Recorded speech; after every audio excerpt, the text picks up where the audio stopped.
Hello, my name is Valeria. This is my new original story on my channel. Subscribe and enjoy. On the morning the kingdom of Thornwood called the happiest day in a generation, Wren woke before the bell tower struck 5, because the wedding feast needed 400 trout, cleaned before the sun cleared the eastern wall, and nobody else in the kitchens of Greystone Hold could clean a trout as fast as she could without tearing the flesh. She had been working in those kitchens since she was 12 years old. Since the winter the lung sickness moved through the lower town and took her mother along with 11 other souls before the frost even broke. Her mother had been a healer of sorts, not a trained physician with letters after her name, but a woman the lower town trusted more than any physician, because she knew which root eased a fever and which root stopped a heart. And she had passed every piece of that knowledge to her daughter in the years before she died, walking her through the marsh beyond the orchard wall and naming every plant twice, once by its common name, and once by the name that mattered, the name that told you what it could do to a body if you were careless with it. Wren had not thought about that knowledge in years. It sat in the back of her mind, the way old grief did, present but quiet, useful only in small ways, like knowing which mushrooms not to add to a stew, or which berries the kitchen boys should not eat on a dare. She had no reason to think it would ever matter again. The head cook had taken her in after her mother died, not from kindness exactly, though there was some of that buried under the gruffness, but because a girl who already knew how to gut a fish and stretch a week of grain into 2 was worth feeding. Wren had grown up inside Greystone Hold's kitchens, the way other girls grew up inside their own homes, learning its moods, its drafts, the particular creak of the 3rd step on the cellar stair that announced a visitor before they arrived. She was 23 years old now, quick with her hands and quieter with her mouth, the kind of servant who was trusted to stand near important people precisely because she was never noticed by them. Today, there would be nothing but important people. King Roan of Thornwood was to be married before the sun set, and the entire keep had been turning itself inside out for 3 weeks to prepare. Banners the color of deep moss hung from every rafter in the great hall. The stone floors had been scrubbed until they shone. Wagons of food had been arriving from every corner of the kingdom for days, and somewhere in the lower bailey, an army of seamstresses was finishing the gown that would make Lady Vesper of Callanmore the new Luna of Thornwood by nightfall. It was not a marriage born of love, and nobody in the kitchens pretended otherwise. Thornwood and Callanmore had spent the better part of 3 decades circling each other across a contested stretch of border forest, 2 packs too proud and too strong to go to open war, but never quite at peace either, trading insults disguised as diplomacy and skirmishes disguised as accidents. King Roan's own father had died defending that border, and Roan himself carried a scar along his ribs from a clash there as a young man, before he ever wore the crown. The marriage had been his council's idea, brokered over 2 years of careful negotiation, a single act meant to end 3 decades of bleeding without another drop of blood spilled. Lord Calder of Callanmore would give his only daughter, and in exchange the border forest would belong to neither pack, and to both. A shared territory, governed by treaty instead of teeth. It was, by every measure that mattered to men who counted treaties instead of feelings, an excellent arrangement. Wren had seen Lady Vesper only twice since the betrothal party arrived a week earlier, both times from across a crowded hall while carrying a tray of something. She remembered a tall woman with hair the color of dark honey, a face composed into perfect, practiced calm, and eyes that moved over a room, the way a falconer's eyes moved over a field, cataloguing rather than admiring. Vesper rarely smiled, and when she did, it never seemed to involve the rest of her face. Wren had not thought much of it. Noble brides arriving to marry men they had never chosen were rarely warm. It would have been strange if she had smiled. By mid-morning, the kitchens were a controlled storm of noise and steam, and Wren had moved on from the trout to the wine, because the head cellar master had pulled a muscle in his back, hauling casks the day before, and someone reliable was needed to help inspect the vintages chosen for the high table. This was, in its own small way, an honor, though nobody called it that. It simply meant Wren would spend the morning in the cool stone cellar instead of the sweltering kitchen, checking seals, decanting where needed, making certain nothing had soured on the journey from the southern vineyards. She liked the cellar work. It was quiet, and it let her think, and there was a particular satisfaction in being the kind of person other people trusted to notice when something was wrong with a barrel before it ever reached a cup. It was there, an hour before the ceremony was set to begin, that she first saw the ceremonial cup that would matter more than any of them yet understood. A woman Wren did not recognize came down into the cellar, carrying a wooden case lined with dark velvet, moving with the particular brisk certainty of someone who belonged to a noble household and knew it. She introduced herself, briefly and without warmth, as Sable, personal attendant to Lady Vesper, and she informed the cellar steward that the binding cup had arrived from Callanmore and required a place of safe keeping until the ceremony. The binding cup, Wren learned, listening while she worked, was a Callanmore tradition, older than the treaty itself. The bride brought her own ceremonial vessel from her home pack, filled it herself, with her own hands, and shared it with her husband at the moment their vows were spoken, as a sign that she brought something of her own house into the new one, rather than arriving empty-handed. It was, by long custom, never touched by anyone outside the bride's own household. Even the king's taster, whose entire purpose during the feast was to test every dish and every cask before it reached the high table, would have no claim on the binding cup, because tradition held that to test a bride's own offering was to insult her family's honor. Wren thought nothing of it at the time. It was simply one more piece of noble ceremony, strange and specific in the way noble ceremonies always were, no different from 100 customs she had watched come and go through that hall over the years. She helped Sable find a cool, dry shelf for the velvet case, and Sable thanked her with the brittle politeness of someone who did not actually see the person she was thanking. And then she left, and Wren went back to her barrels, and the morning continued. It was only much later, with her body on fire and her vision narrowing to a single point of candlelight, that she would understand exactly how much that small exchange had mattered. By the time the great hall began filling with guests, Wren had been moved upstairs to help serve, which was where she always ended up on days like this, because she carried trays without spilling, and she never stared at nobles the way some of the younger servants did, wide-eyed and slack-jawed at silk and silver they would never own.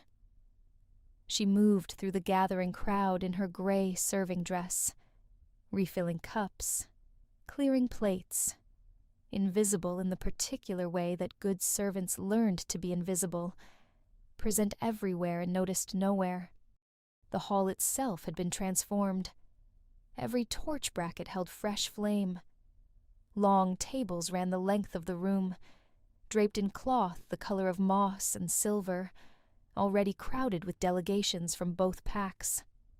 Thornwood nobles in deep green, and Callanmore nobles in pale gray, seated in careful alternating order, designed by someone whose entire job was making certain no two old enemies sat close enough to start trouble before the vows were even spoken.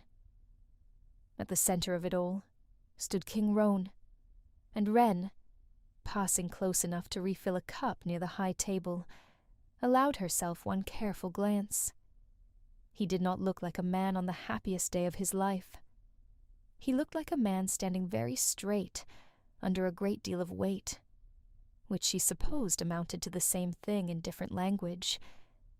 He was tall, broad through the shoulders, in the way that years of training rather than years of feasting built a man, with dark hair pushed back from a face that might have been called handsome if it were not currently locked into the careful, neutral expression of someone performing contentment for an audience of several hundred people.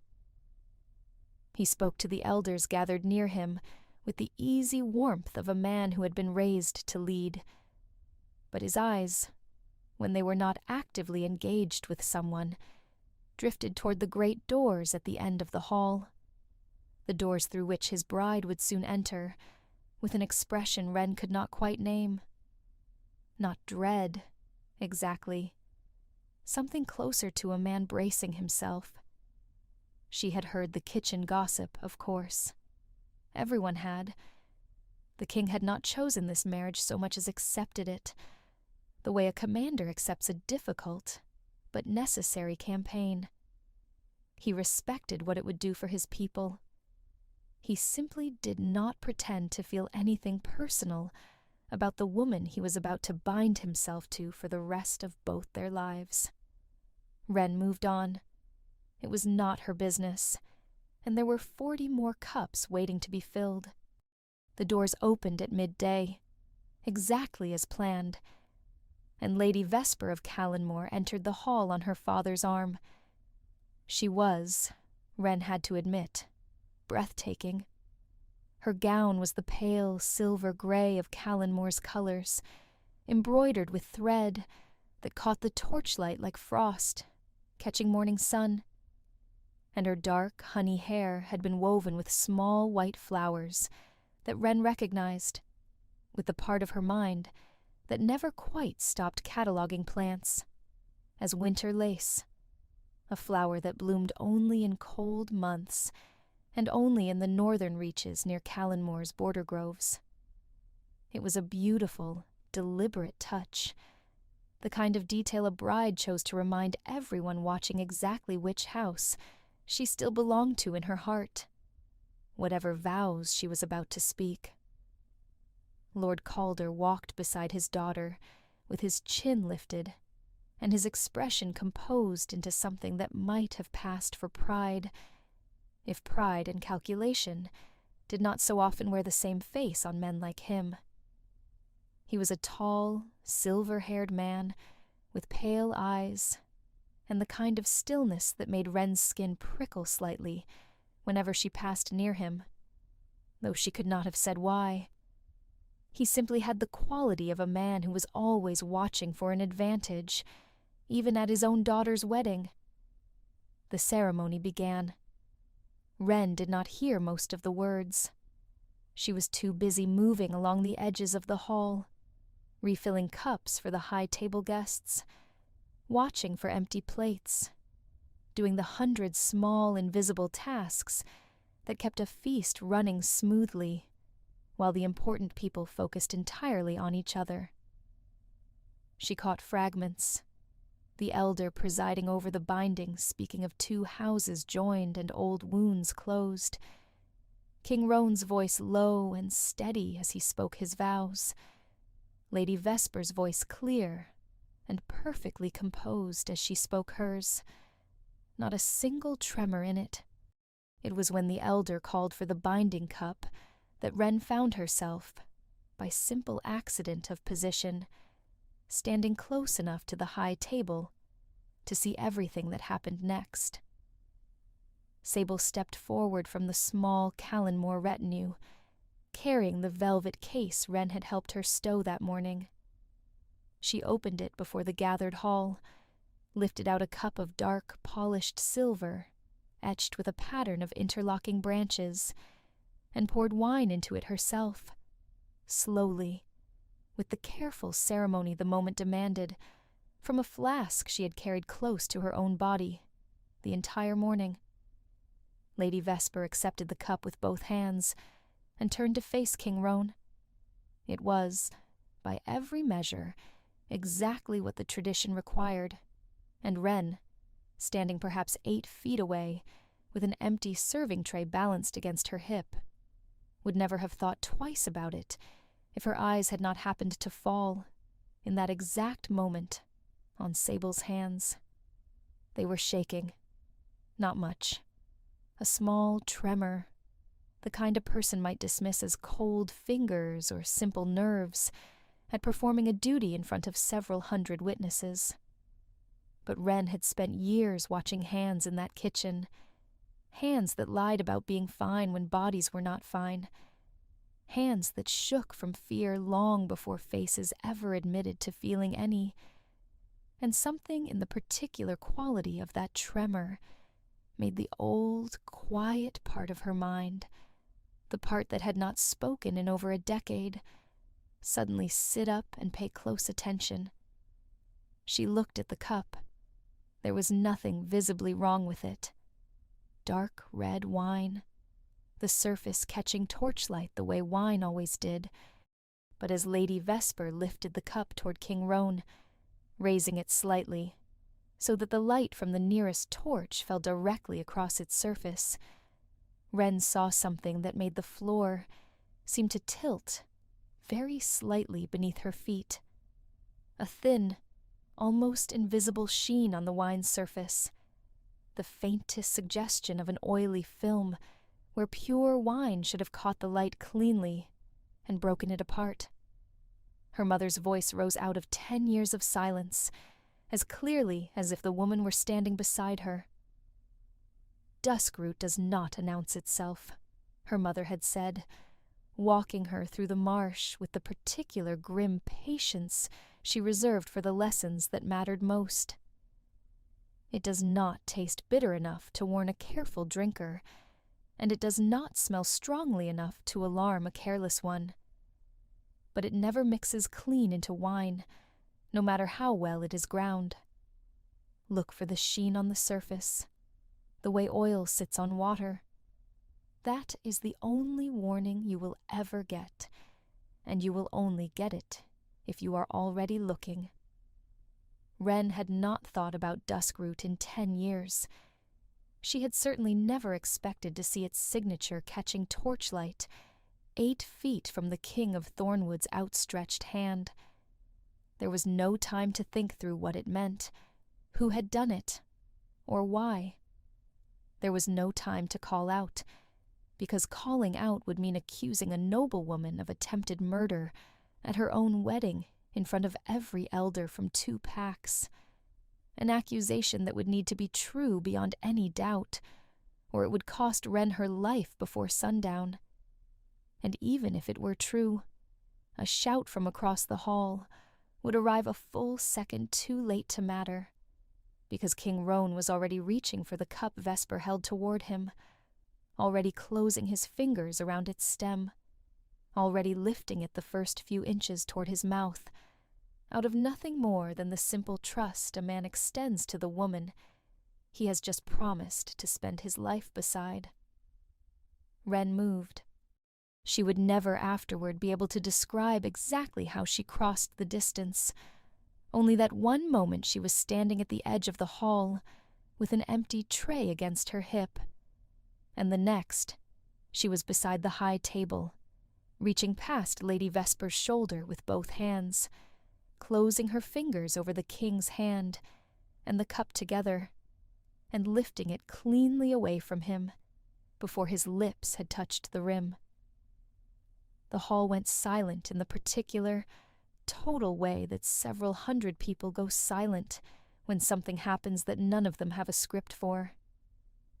King Roan stared at her, too startled in that first instant to be angry, his hand still half raised toward where the cup had been a heartbeat earlier. Lady Vesper's face had gone perfectly, dangerously still. Lord Calder had risen halfway from his seat. Somewhere near the doors, a guard had already taken 2 steps forward, hand on the hilt of his sword, uncertain whether he was about to defend his king from an assassin or arrest a servant for an unforgivable breach of protocol. Wren did not have time to explain any of it, to say a single word about duskroot or oil sheens, or her mother's marsh lessons from 10 years gone. There was no version of this moment where a kitchen servant accused the king's bride of poison and was believed in time, and some instinct deeper than reasoning told her there was only one way left to prove what she had seen was real. She lifted the cup to her own mouth, and she drank. The wine was sweet, and beneath the sweetness, almost too faint to catch even now, there was the smallest thread of bitterness, gone almost as soon as she noticed it, the kind of thing a person could swallow an entire glass of and never think twice about, if they did not already know exactly what they were looking for.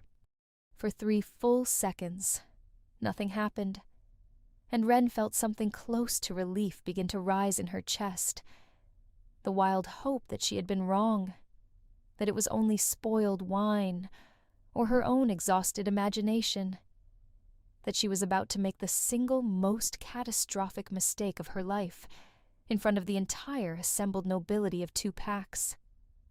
Then the floor tilted, properly this time, not in her mind, but beneath her actual feet, and the torches along the walls smeared into long streaks of orange light. And somewhere very far away, she heard King Roan's voice say her name, though she had never once told him what it was, and she understood, in the strange floating clarity of the last conscious moment, before her knees gave out entirely, that she had not been wrong at all. The last thing she saw, before the darkness closed over her like water over a dropped stone, was Lady Vesper's face above her. It was not the face of a woman, watching a servant collapse from poison, meant for her own husband. There was no scream rising in that pale, composed throat, no hand reaching out, no flicker of the horror that should have been the very first thing to cross any decent person's expression in that moment. For one unguarded heartbeat, before the mask slid back into place, Lady Vesper of Callanmore smiled. Then the darkness took Wren completely, and the great hall of Greystone Hold erupted into chaos around a king who did not yet understand how close he had come to dying at his own wedding, and a bride whose face had already returned, by the time anyone else looked, to an expression of perfect, practiced grief. King Roan carried her out of the hall himself. He would not allow the guards to take her, would not wait for a litter to be brought, simply gathered her up from the floor where she had fallen, and strode toward the healer's wing, with her weight against his chest, and his voice raised in a tone none of his own people had ever heard him use before, sharp and cracking with something far past the careful neutrality he had worn through the entire ceremony. Behind him, the great hall dissolved into the particular controlled panic of several hundred armed people from 2 rival packs, suddenly uncertain whether they had just witnessed an assassination attempt, and uncertain, worse, whether the attempt had come from inside the hall or beyond its walls. The healers worked through the rest of that day and deep into the night. Wren would learn the details only later, in fragments, from servants who had watched through the open doorway of the healer's wing, and from the head healer herself, an older woman named Greta, who had tended Greystone Hold for 30 years, and had never, in all that time, seen a body fight quite so hard against Duskroot as the young woman now lying on her table. They forced charcoal draughts down her throat to draw the poison from her blood. They packed her in cold cloths when the fever climbed past anything a body should survive. Twice, Greta would later admit, her own old heart had nearly given out from the certainty that the girl beneath her hands had simply stopped breathing. King Roan did not leave the healer's wing once during those hours. He sat in a hard wooden chair, pulled close to the table where Wren lay, refusing every attempt to move him, refusing food, refusing the council elders who came in careful procession to remind him that 2 packs were currently sitting in his great hall, waiting to learn whether their fragile new peace had just been murdered in its cradle. He had questions of his own that he could not yet ask, because the only person who might answer them was fighting for her own life in front of him. And so he simply waited, watching the slow rise and fall of her chest, and thought about the particular, terrible fact that a girl whose name he did not know had just placed her own body between him and death without a single second of hesitation, while the woman he had married not 20 minutes earlier had done nothing at all. Outside the healer's wing, the investigation had already begun, and it had already gone wrong. Captain Davin of the King's Guard, a broad, steady man who had served Roan's father before serving Roan, led the search through the hall and the cellars with the efficient thoroughness of a soldier who understood that the entire kingdom's peace currently hung on finding the right answer quickly. Within hours, his men had found what appeared to be the answer.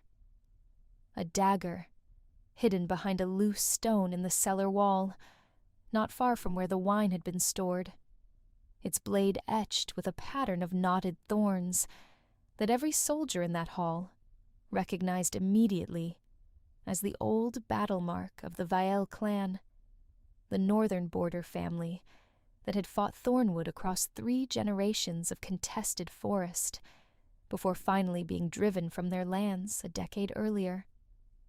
The Vael had never forgiven that loss. Everyone in the hall knew it. Everyone in the hall had grown up on stories of Vael riders burning border villages, Vael riders ambushing patrols, Vael riders sworn, by old and bitter oath, to see Thornwood's line ended one day.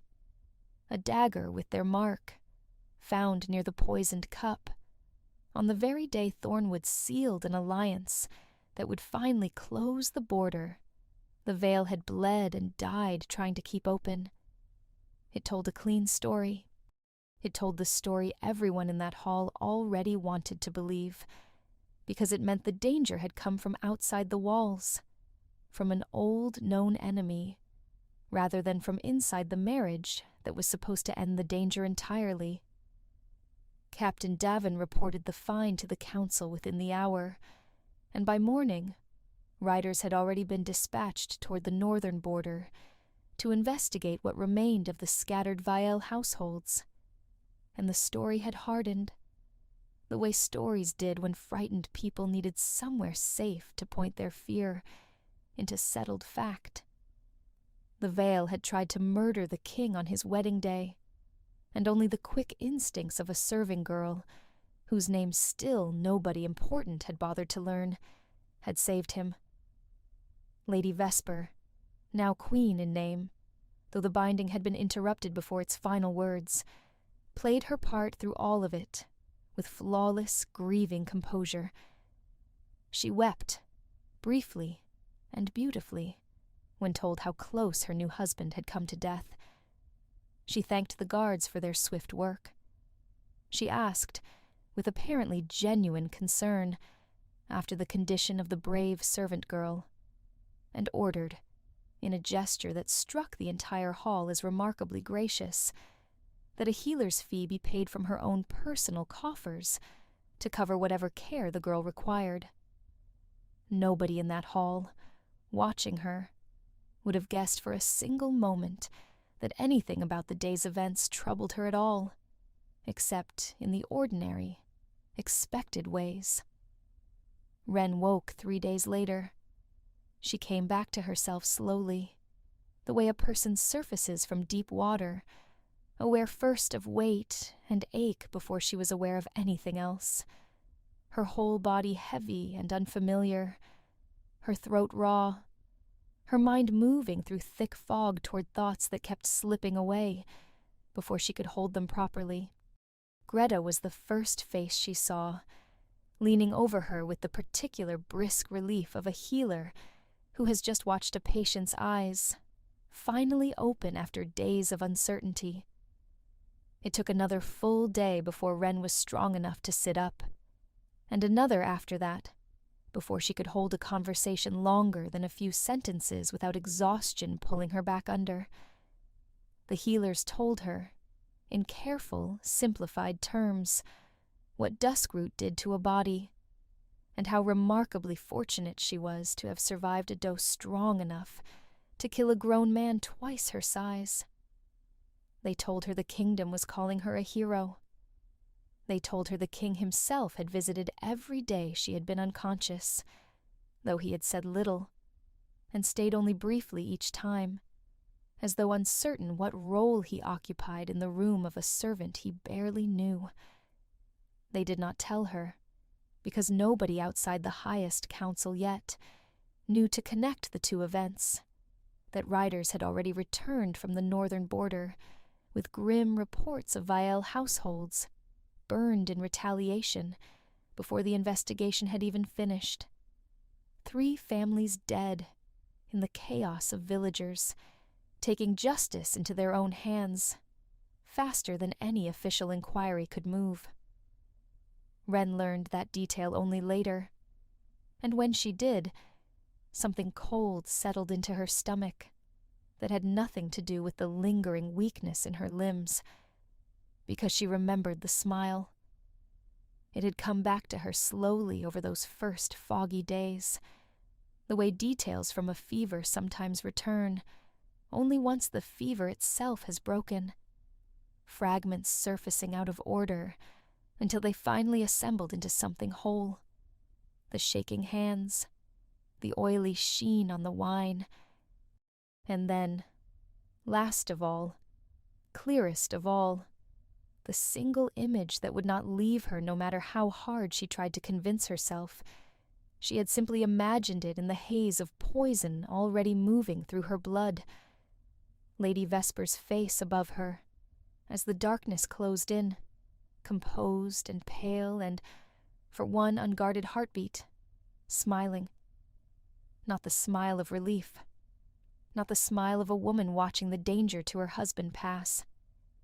It had been smaller than that, quieter than that, the particular satisfied smile of someone watching a plan unfold exactly as intended, gone almost before it arrived, swallowed back beneath a mask of perfect composure, so quickly that Wren understood, lying there in her narrow healer's bed, turning the memory over and over, why nobody else in that crowded hall had caught it. Everyone else had been watching her collapse. Only Wren, looking up from the floor in the last clear instant before the poison took her under, had been positioned to see Vesper's face at all. She did not know what to do with what she remembered. There was no version of the truth in her head that made any sense yet, no shape to the why of it, only the certain cold knowledge that the smile had been real, that it had meant something, and that the entire kingdom was currently burning the wrong family's villages for a crime that had walked into the great hall, wearing a wedding gown, and she had absolutely no way to prove any of it. A servant girl, even one the kingdom was briefly calling a hero, did not accuse a queen of attempted murder on nothing more than a half-second expression, remembered through the haze of poisoning. She had seen enough of how nobility handled accusations from people beneath them to know exactly what would happen if she spoke before she had something solid in her hands. At best, she would be dismissed as confused, still recovering, her memory unreliable. At worst, in a hall already primed to see vile treachery everywhere it looked, an accusation against the new queen herself, with nothing behind it but a servant's word, would be treated as exactly the kind of destabilizing madness that needed to be silenced quickly and permanently for the good of the fragile new peace. King Roan visited her on the 5th day, the first time he stayed longer than a few minutes.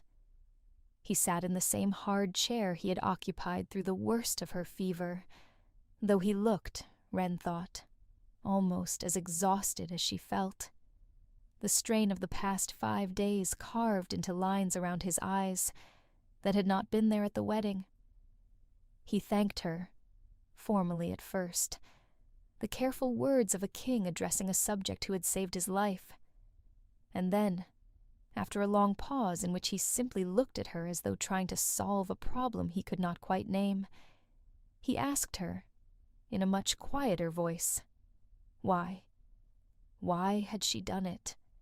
Why had a kitchen servant, with nothing to gain and everything to lose, placed herself between him and a cup she could not possibly have known was dangerous unless she had looked closer than any other person in that entire hall had bothered to look? Wren considered, for one long moment, telling him everything. The oily sheen, her mother's lessons in the marsh, the shaking hands, the smile she could not stop seeing every time she closed her eyes. She told him only the smallest piece of it instead. "I noticed something wrong with the wine," she said, her voice still rough from days of disuse. "I did not have time to explain it. I only had time to act." It was true, as far as it went, and it was also, she understood even as she said it, a kind of cowardice, the first time in her life she had ever chosen to hide something true, rather than risk the cost of saying it plainly. But the wedding had only been interrupted, not undone. Lady Vesper was already being addressed as queen by half the hall. Lord Calder remained seated at the king's own council table, a guest of honor rather than a suspect. And Wren had nothing yet but a memory nobody else shared, and a feeling in her stomach that refused to quiet itself, no matter how hard she tried to reason it away. King Roan studied her for a long moment, and something in his expression suggested he had heard the smaller truth she offered and understood, with the particular sharpness of a man trained to notice when people were not saying everything they knew, that there was more beneath it. But he did not push. He thanked her again, more simply this time, told her she would want for nothing in his household for the rest of her life, and left. And Wren lay alone in the healer's wing, turning the unfinished conversation over in her mind, until exhaustion finally pulled her back under. It took her another full weeks to regain enough strength to walk the length of the keep, without needing to stop and rest against a wall. And she spent every day of that week thinking. She thought about the binding cup, brought from Callanmore, under a tradition that placed it conveniently beyond the reach of the king's own taster. She thought about Sable's shaking hands, and the particular detail, easy to overlook in the chaos of that day, that Sable had carried the wine flask close against her own body the entire morning, rather than allowing it to be stored with the other ceremonial items in the cellar. She thought about Lord Calder's stillness through the entire wedding, a man watching events unfold with the particular patience of someone who already knew how the story was supposed to end. And she thought, more than anything, about the fact that a marriage meant to end 30 years of border bleeding had nearly ended instead, with the King of Thornwood dead on his own wedding day, in a manner perfectly designed to be blamed on the one family with both motive and old reputation, enough to make the accusation believable without a single moment of real investigation. If you have made it this far into this story, you already understand exactly the kind of tale this is, the kind where nothing is quite what the Great Hall believes it to be, and where the only person who sees the truth clearly is the one person nobody important thinks to ask. Stories like this one only get more dangerous from here, and if you do not want to miss a single turn of what Wren uncovers next, make sure you are subscribed and that your notifications are turned on, because what happens in the second half of this tale is the part that changes absolutely everything you currently believe about who the real villain is. Wren began, quietly and carefully, to look for proof. She started where she always started, with what she knew best: the kitchens and the cellars, and the small, overlooked corners of the keep, where servants noticed things nobles never thought to hide from them in the first place. She found the stable boy, Tomas, a 14-year-old with sharp eyes and a habit of being places he was not supposed to be, and asked him, without explaining why, to let her know if he ever saw anything unusual involving Lady Vesper's household. It took 4 days for Tomas to bring her anything worth hearing.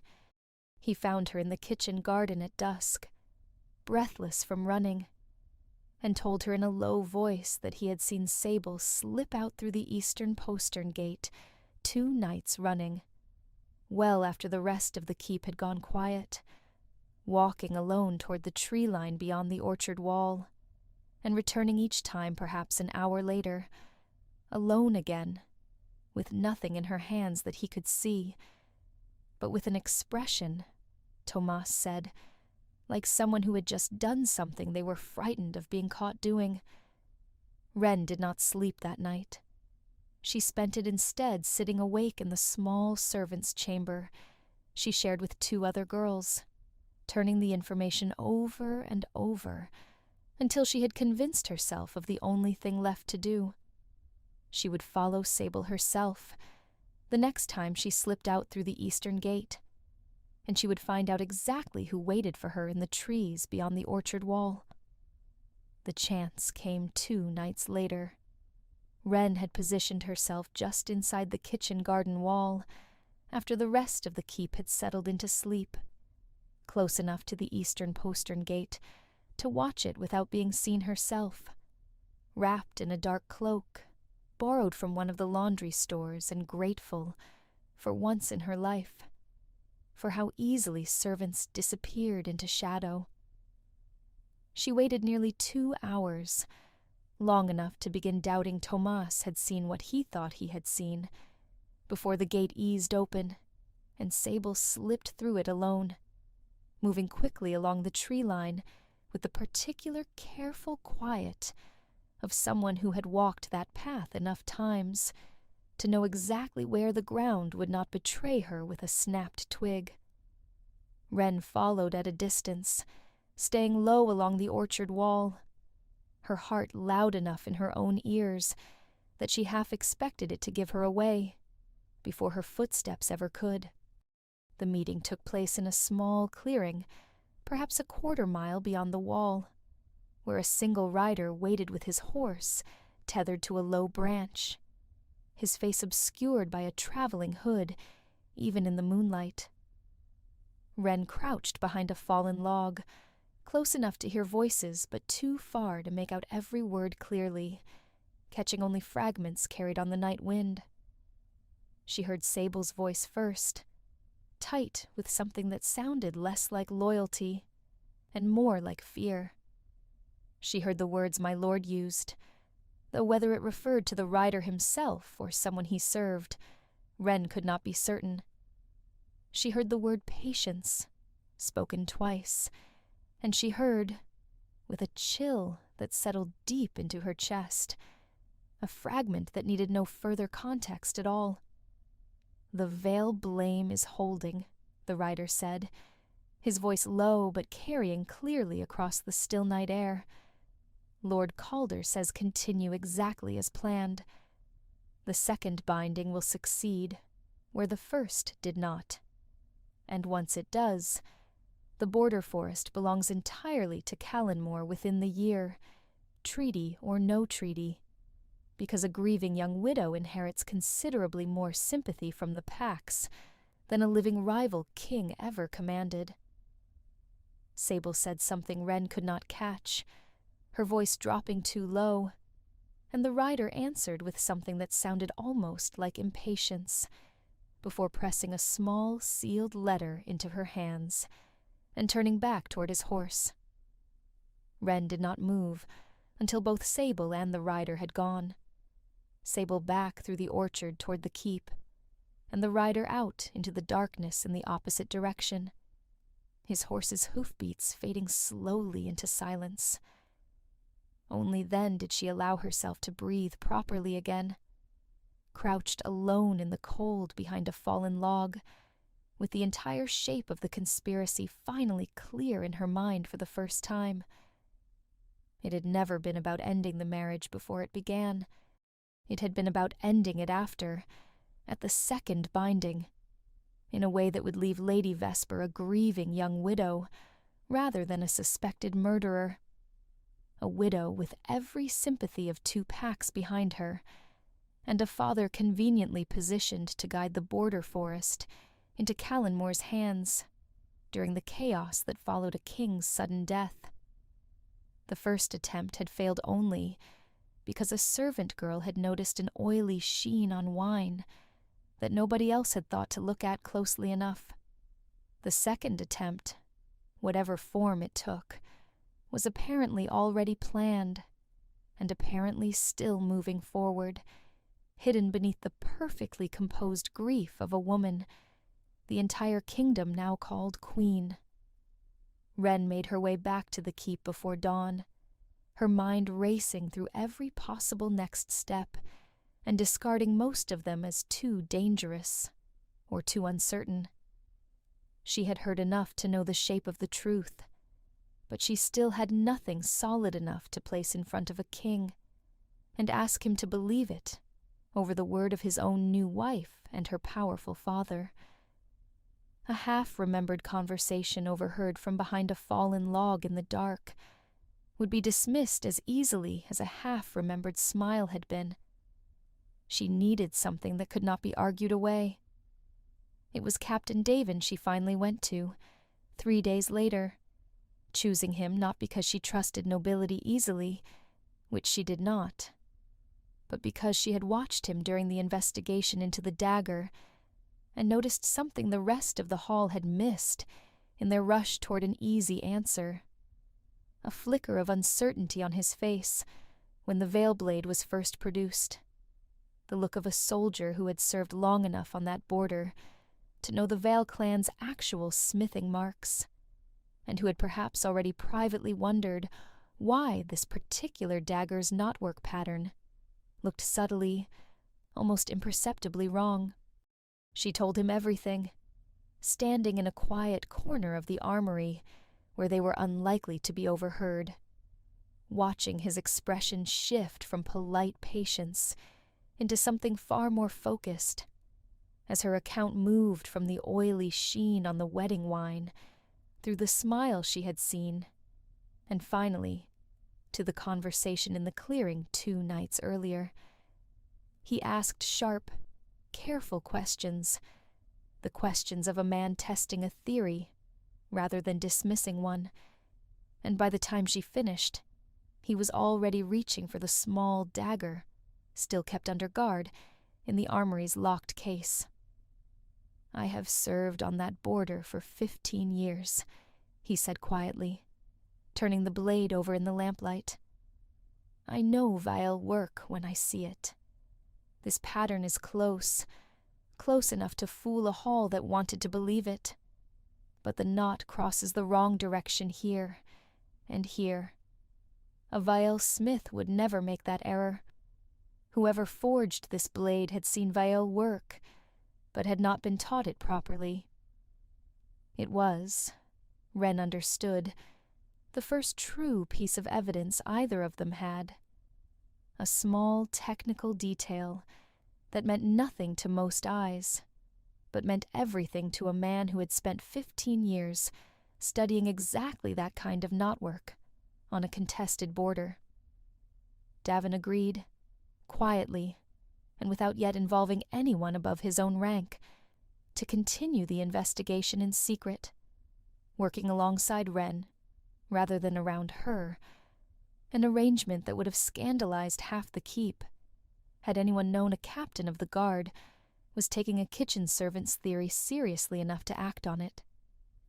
Together, over the following days, they found more. Davin's men, working quietly under the cover of routine kitchen inspections, located a small hidden cache of dried root in a storage chest within Sable's own quarters, wrapped carefully in cloth and tucked beneath a false bottom that would never have been found by anyone not already looking for exactly that kind of hiding place. Wren confirmed it on sight, the moment Davin showed her. The same dark, twisted root her mother had once spread across a cloth in the marsh and named twice, once by its common word, and once by the word that mattered. A kitchen boy, questioned gently, and without his realizing the weight of what he was confirming, remembered seeing Sable near the wine stores well before the ceremony, longer than her duties required, on the same morning the binding cup had first arrived. And Wren herself, returning alone to the small clearing beyond the orchard wall, searched the cold ground near the fallen log until she found what the rider had dropped in the darkness 3 nights earlier, without realizing it. A small fragment of broken wax, deep gray in color, pressed with the unmistakable raven and branch sigil of House Callanmore. It was not, any single one of these things alone, enough to bring down a queen. But together, laid out before King Roan in a quiet, locked council chamber, on a night when Davin finally judged the evidence solid enough to risk his own position by bringing it forward, they formed a picture too coherent to dismiss as a frightened servant's imagination. King Roan listened in complete silence as Wren told the full story for the first time, from the oily sheen on the wedding wine, through the smile she had buried and never spoken of, through the conversation in the clearing, and the wax seal, and the hidden root. When she finished, he sat for a long moment with his hands folded before him, his face unreadable in the candlelight. And Wren understood that she had just asked him to believe his own wife had tried to murder him and intended to finish the attempt, with nothing yet but evidence that a hostile council would tear apart in moments if it were presented carelessly. "Why did you not tell me this the first time I asked?" he said finally, and there was no anger in it, only a kind of tired sorrow. "Because I had nothing then but a smile nobody else saw," Wren said, "and I have learned, my whole life, exactly what happens to people like me who accuse people like her, with nothing solid in their hands." Something shifted in his face at that, something that looked almost like shame, though he said nothing more about it. Instead, he asked Davin a series of sharp, careful questions, testing every piece of evidence the same way Davin had tested the dagger, until finally, well past midnight, he sat back in his chair and exhaled slowly, like a man setting down a weight he had been carrying since the moment a serving girl drank from his own poisoned cup. "The second binding is set for 6 days from now," he said. "My council believes delay any longer would insult Callanmore and risk the treaty entirely. We will not delay it. We will use it." The plan they built over those 6 days was simple in its shape and dangerous in nearly every detail of its execution. The second binding ceremony would proceed exactly as Lord Calder and his daughter expected, with no outward sign that anything had been discovered, while Davin's most trusted men quietly secured the hall's exits, and Wren, watched closely from a distance she would not be allowed to know about until the moment came, would be permitted to do the one thing only she could do: identify, before the entire assembled hall, the exact moment and the exact method by which the second attempt would be made. It was, everyone involved understood, without needing to say it aloud, an enormous risk. If they moved too early, Calder and Vesper would simply deny everything and demand proof the king could not yet fully produce. If they moved too late, the king might already be dead. Wren spent those 6 days in a state of careful, constant watching, certain that Vesper, sharp as she clearly was beneath her perfect composure, must surely sense that something had shifted. And on the 5th day, she learned she was right. Vesper found her alone in a quiet corridor near the healer's wing, appearing as though by accident, though Wren understood immediately that nothing about the encounter was accidental at all. She was as composed and beautiful as ever, her voice gentle, almost warm, as she thanked Wren once again for her bravery on the wedding day, expressing concern for her continued health, asking small, careful questions about her recovery. And then, just as she turned to leave, she paused and looked back, and her voice dropped into something quieter and considerably colder than anything she had said before. "It is a dangerous thing," Vesper said, "for a servant to imagine herself important enough to matter in the affairs of houses far above her own. Dangerous for the servant, I mean. Things happen to people who insert themselves where they do not belong. I would hate for anything further to happen to you, after everything you have already survived." She smiled then, the same small, satisfied smile Wren had seen once before from the floor of the great hall, gone again almost as quickly as it appeared, before she turned and walked away, as though nothing at all had passed between them. Wren stood alone in the corridor for a long time afterward, her hands shaking slightly, and understood with absolute certainty that she had just been threatened by a woman who knew exactly how much Wren had already pieced together, and who clearly believed, with the particular confidence of someone who had never once in her life faced real consequences for anything, that the threat alone would be enough to silence her. It only made Wren more certain of what needed to happen 6 days from that moment. The second binding ceremony began at midday, exactly as the first had. The great hall once again filled with banners and torchlight, and several hundred guests from 2 packs, who had spent the past weeks being told, repeatedly and firmly, that the Vale clan alone bore responsibility for the violence that nearly claimed their king's life. Lady Vesper entered on her father's arm in a fresh gown, the same pale silver-gray as before, winter lace woven once again through her dark honey hair, her composure as flawless as it had been the first time. Wren stood near the high table in her gray serving dress, exactly where she had stood the first time, carrying an empty tray against her hip, exactly as she had then, and waited.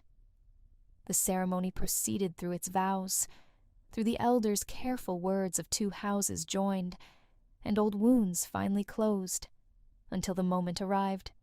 as it had before, for the binding cup to be brought forward. This time, Sable's hands did not shake, because this time, Wren understood. Watching closely, Sable had not been the one asked to carry the danger. It was Lord Calder himself who stepped forward this time, presenting a second velvet case to the elder, explaining in smooth, practiced tones that Callanmore tradition required a fresh cup for the completed binding, untouched by the unfortunate events of the interrupted ceremony. A small gesture of renewal that struck the watching hall as entirely reasonable. Wren, who had spent 6 days learning everything Davin's investigation could uncover about exactly how Duskroot could be carried and concealed, understood immediately, watching Lord Calder's hands as he lifted the new cup from its case, precisely what she was looking at, and precisely why. This time the poison had been hidden, not in the wine, but in a thin, nearly invisible coating along the inside rim of the cup itself, the kind of preparation that left the wine completely clean to any eye or nose, deadly only to whoever's lips actually touched the silver. She stepped forward before the cup ever reached Vesper's hands. "That cup is poisoned," Wren said, her voice carrying clearly across a hall that had gone, in an instant, completely and totally silent. Not the wine, the rim itself. The same poison that nearly killed the king at the first binding, prepared this time so that no taster and no careful eye would ever catch it before it was too late. For one terrible moment, nothing happened at all. The entire hall frozen in the particular disbelief of several hundred people, uncertain whether they had just witnessed extraordinary bravery or complete madness. Then Captain Davin stepped forward from where he had been positioned near the doors, flanked by 4 of his most trusted men, and the king himself rose from his seat at the high table. "Test it," King Roan said, his voice carrying the weight of absolute command. "Now, before this hall, with everyone watching." Lord Calder's composure cracked for the first time, a flicker of genuine alarm passing across features that had remained perfectly controlled through every moment of the previous weeks. And he began, quickly, to protest, to demand this was an outrage, an insult to his house, a servant's delusion given far too much credence by a king apparently still shaken from his earlier ordeal.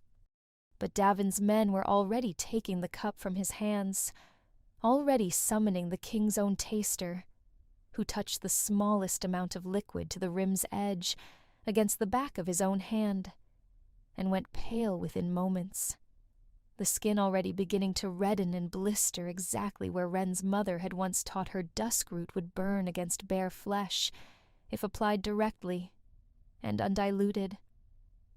It was Sable who broke first. She had been standing near the edge of the dais, her face already white, with a fear that had clearly been building for days. And when the taster's hand began to blister in front of the entire hall, something in her simply gave way. She fell to her knees, weeping, and the confession poured out of her in broken, desperate pieces. How Lord Calder had threatened her family's standing if she refused to carry the first poison. How she had been told the second attempt would be carried by his own hand, specifically, so that no blame could ever again fall on her. How Lady Vesper had known everything from the very beginning, had planned for a young, sympathetic widowhood from the moment the marriage was first arranged, because she had never wanted this union, and had decided long before the wedding day that she would rather rule Thornwood's grief and Callanmore's ambition together than spend her life as any man's wife. The hall turned, as one, toward Lady Vesper. For a long moment, she said nothing at all, her composure holding even now with a strength that Wren, despite everything, could not help but find faintly remarkable. Then, slowly, the careful mask finally slid away entirely, revealing something colder and far more knowing beneath it. And when she finally spoke, her voice held none of the grief or shock the hall had expected, only a flat, almost bored contempt. "You were never meant to survive that first cup," she said, looking directly at Wren for the first time since the wedding day, "and you were certainly never meant to still be standing here for the second. I do not know what you imagine you have accomplished. A border kingdom led by a grieving widow would have known 50 years of peace. Now it will know nothing but the same tired bleeding it has always known, and that, little server girl, will be entirely your doing." It was, Wren understood, listening to her, the closest thing to an honest confession the woman would ever offer, an admission that beneath every careful gesture of grief and every winter lace flower, woven so deliberately into her hair, Lady Vesper of Callanmore had wanted exactly this outcome from the very beginning, not because she had been forced into it by her father's ambition, but because she had decided, somewhere in the long calculation of her own future, that a dead husband and a sympathetic crown were worth considerably more to her than a living one ever could be. Lord Calder was seized where he stood, his protests finally giving way to a silence that confirmed, more clearly than any further words could, exactly how much he had known and planned from the very beginning. Lady Vesper did not resist as the guards came for her, did not weep, did not plead, simply allowed herself to be led from the hall with the same cold composure she had carried through every moment since her arrival at Greystone Hold, as though even now, in total defeat, she refused to grant the watching hall the satisfaction of seeing her break completely. The packs of Callanmore present in the hall that day, many of whom had known nothing of their lord's true intentions, were horrified, and in the weeks that followed, a new and very different arrangement would be reached, this time with Callanmore's council rather than its disgraced house, an arrangement that finally, properly, ended 30 years of bleeding without requiring a single false sacrifice to make it happen. Riders were sent north as well, carrying not soldiers, but apologies, and whatever restitution a kingdom could offer to the scattered remains of a clan that had been burned out of 3 villages for a crime they had never committed. King Roan found Wren later that evening, long after the hall had finally emptied, standing alone near the same high table where she had first stepped forward, with an empty tray balanced against her hip, drinking from a poisoned cup before anyone in that crowded room had understood what she was doing or why. He did not thank her formally this time, did not speak as a king addressing a subject who had twice now placed her body between him and death without being asked. He simply stood beside her for a long moment, looking out over the empty hall, and then said quietly that he did not know how a kingdom properly repaid a debt of that size, and that he did not intend to insult her by pretending a title or a purse of coin could settle it. "Then do not settle it," Wren said. "Let me decide what I am owed, in my own time, rather than deciding it for me."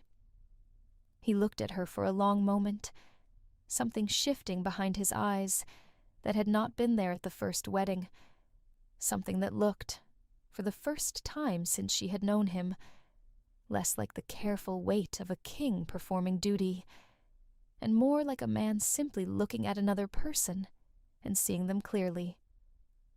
"Then I will wait," he said, "for as long as you need, to hear what that turns out to be." Wren did not yet know the answer herself. She knew only that she was standing in the great hall of Greystone Hold, not as a servant who had been useful, and not as a prize awarded for bravery, but as herself, a woman who had once knelt beside a marsh and learned the true names of dangerous things, who had carried that knowledge quietly for 10 years until the single moment it mattered most, and who had chosen, in the end, not silence and not survival alone, but the harder, more dangerous path of seeing a truth through to the end, regardless of what it cost her to speak it. Whatever came next, whatever shape her life took from this point forward inside walls she had once only ever cleaned and served within, she understood, standing there in the quiet, emptied hall, beside a king who was finally, truly looking at her, that she would be the one who decided it.